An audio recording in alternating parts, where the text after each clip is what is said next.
Welcome to CharityVillage Connects. I'm Mary Barrell. Recently, CanadaHelps published its 2024 Giving Report that found for the 11th year running, the number of Canadians making charitable donations has declined yet again. This alarming decline in Canadians giving to charity transcended economic circumstances. In other words, was not solely caused by recessions, pandemics, or inflationary spikes. The report, entitled From Disconnection to Collective Action, points to other important demographic and societal trends as potential causes. Joining me to discuss these important issues is Tovah Barocas, the president of Earth Rangers. Since joining Earth Rangers in 2009, Tovah has developed countless partnerships and programs that helped grow Earth Rangers into the largest kids conservation organization in the world. The Ontario government named Tovah a top trailblazing woman in honor of International Women's Day. In 2021, Tovah co-authored a white paper on eco-anxiety in kids and outlined a list of recommendations to address this growing issue. A 2022 Clean 50 Emerging Leader Award recipient, Tovah also serves on both the Ontario Parks Board of Directors and Project Learning Tree Canada. Welcome to the podcast, Tovah. Thank you. I wonder if we could start by just learning a little bit more about your organization. Sure. So Earth Rangers, as you said, is the kids conservation organization, or that's how we refer to ourselves.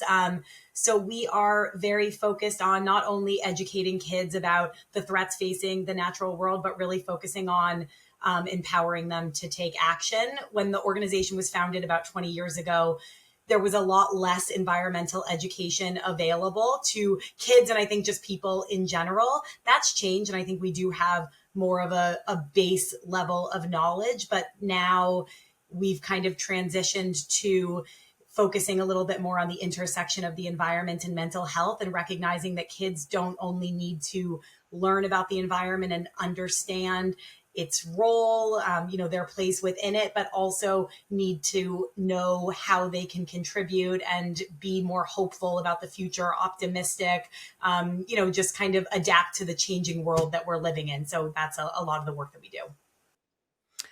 It sounds remarkable. CanadaHelps recently released the 2024 Giving Report, and you were on a panel actually at that launch. And the report documented a number of disturbing trends that are continuing to impact the sector. What parts of the report really resonated with what you're seeing at your organization?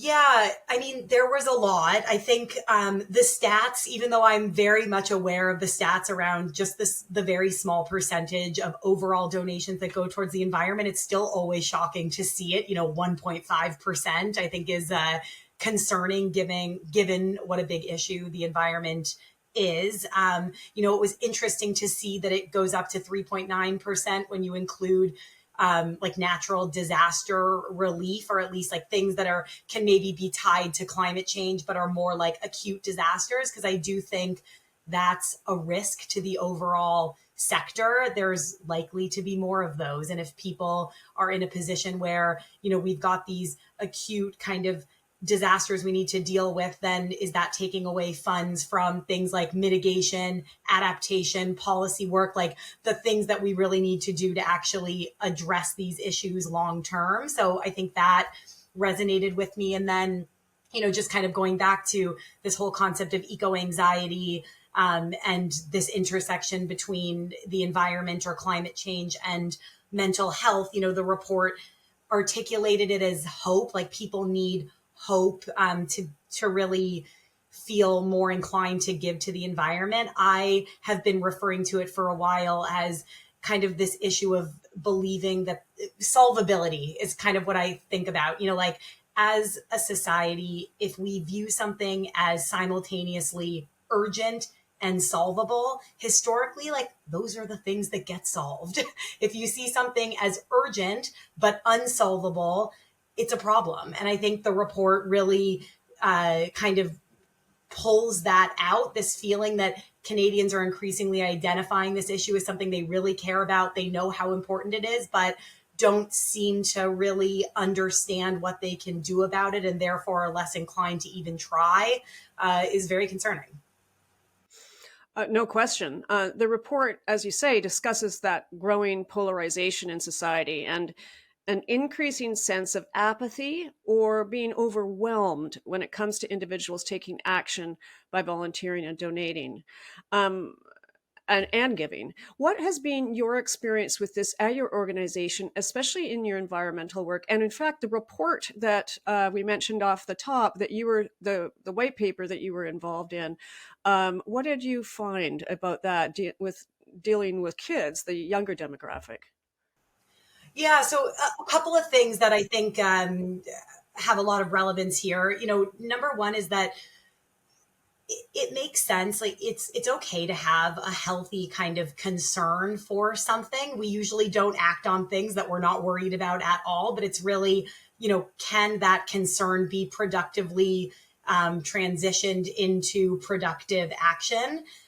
In our research around eco-anxiety in kids specifically, we did find that some level of concern was healthy when it did result in action, but that what ended up being concerning was when kids either were concerned but not taking action, or were more apathetic, like not concerned and not taking action at all.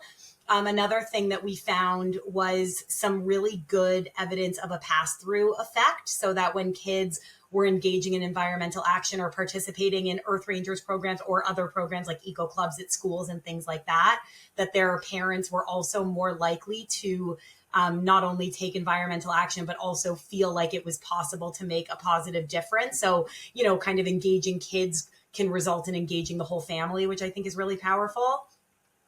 One of the things, that the report talked about was not only donations, but also volunteerism. And I think volunteerism in general is tough in the environmental sector. Like, if you think about it, what are you going to do as a volunteer? There's tree planting, there's some invasive species removal maybe, but like there's not that kind of frontline, food bank, soup kitchen, handing out car kits, like the kinds of things that I think we think of in society as like productive ways to volunteer and see the impact of your action. I think that is just a difficult issue with the environment as a whole. And it's something that we do struggle with at Earth Rangers. We had come across some data that only 6% of youth volunteer hours in Canada go towards environmental causes. And that's not due to a lack of interest. We kind of drew the conclusion that it's a lack of opportunity. Like the youth just don't know where to go to make a difference.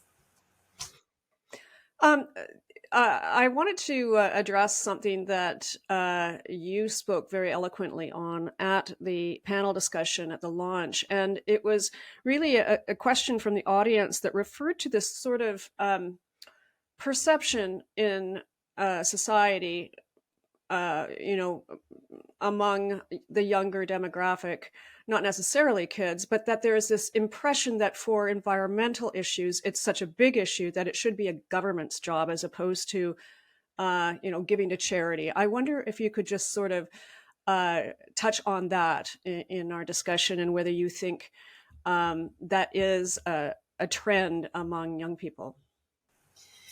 Yeah, I definitely think that I think I actually remember using the term like this concept of individual action versus systemic change. And I think young people increasingly feel almost a little bit gaslit into the fact that individual action will solve these problems. And if you bring that reusable bag or take public transit instead of driving your car, like that's the issue. And it's almost starting to backfire, where young people feel like, okay, we're not stupid. It's a lot more complex than that. And it's almost resulting in them kind of backing away. Individual action is a big piece of the puzzle. Like, it is important that we all change our behavior, but we also need to see that governments, corporations, financial systems, like other things, are also making sacrifices and evolving with us, or else it really does feel futile. And I think that that's just not motivating at all. So, are there ways that you've been able to address this in the work that you do at your organization? I mean, our whole program is really about empowering kids to make a difference on the issues that they care about. So we try to take a really balanced approach, to give a really kind of accurate, age appropriate assessment of the various issues. We also try to separate them into like smaller chunks so that they feel more manageable. Instead of talking about maybe climate change or biodiversity loss more broadly, we'll talk about like a specific habitat or a specific species or a specific issue like plastic pollution or whatever, explain the issue, and then talk about what kids can do to make a difference, and then really try to report back on the impact of that action, like how our collective action, what we've achieved together, giving specific stories about kids or even like young researchers working in the field, like really showing kids the positive things that are going on so that they feel more hopeful about the future and aren't constantly just kind of bombarded with this whole like doom and gloom narrative. Yeah, and the report was called From Disconnection, and I think there was references in the report for related to social media and being so screen based and digital, to collective action is the from disconnection to collective action was the title. What might you recommend for other organizations that are looking to inspire their communities towards taking action? I mean, I think a lot, even in the report, there were a lot of recommendations for what organizations can do around like improving their communications, offering people opportunities to come together through events and things like that. And I agree with all of those recommendations. I do think that there's just some larger issues at play here. I had, and I think I talked about this on the panel also, and I've been thinking really a lot about it since I read the report and since that launch event. Just as a society, have we taken it for granted that philanthropy and volunteerism is a core value? And do we really have evidence to suggest that that is true?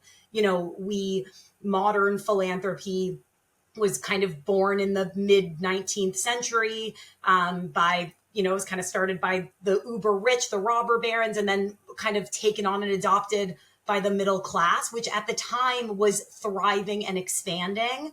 That is not what's happening now. It's kind of going in a different direction. And even when you look at the report and it talks about this kind of 11-year decline, 11 years ago is when the oldest millennials were turning 30.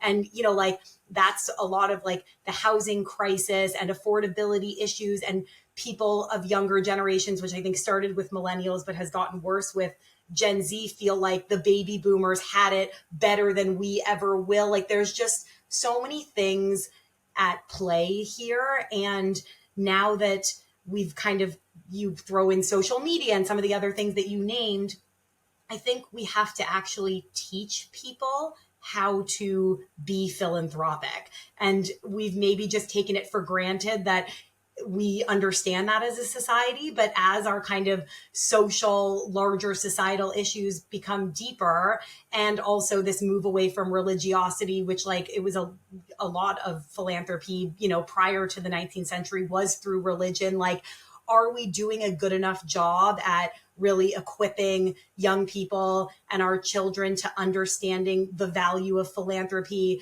the benefit of being part of a community, the importance of volunteerism? Like, I actually think it's deeper than what the report even gets into, which are more of like, the things that are happening right now.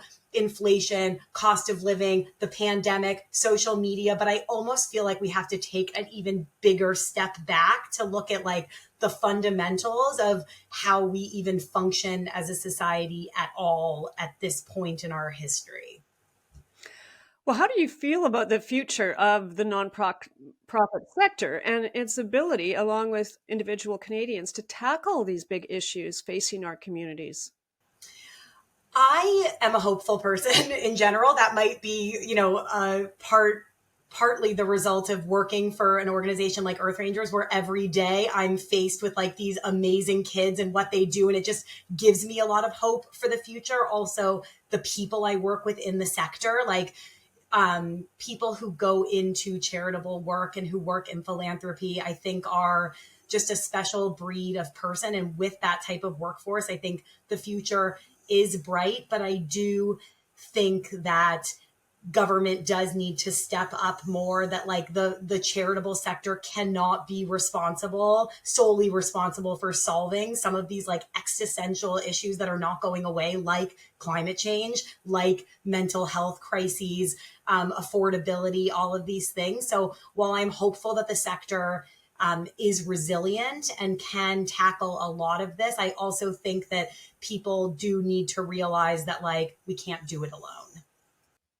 Well, Tova, I want to thank you for your insights and your amazing experience and eloquent comments about these really complex issues. It's really sure to help charities struggling to navigate these changing trends in giving in Canada and to find solutions. Thank you for joining Charity Village Connects. Thank you. My pleasure.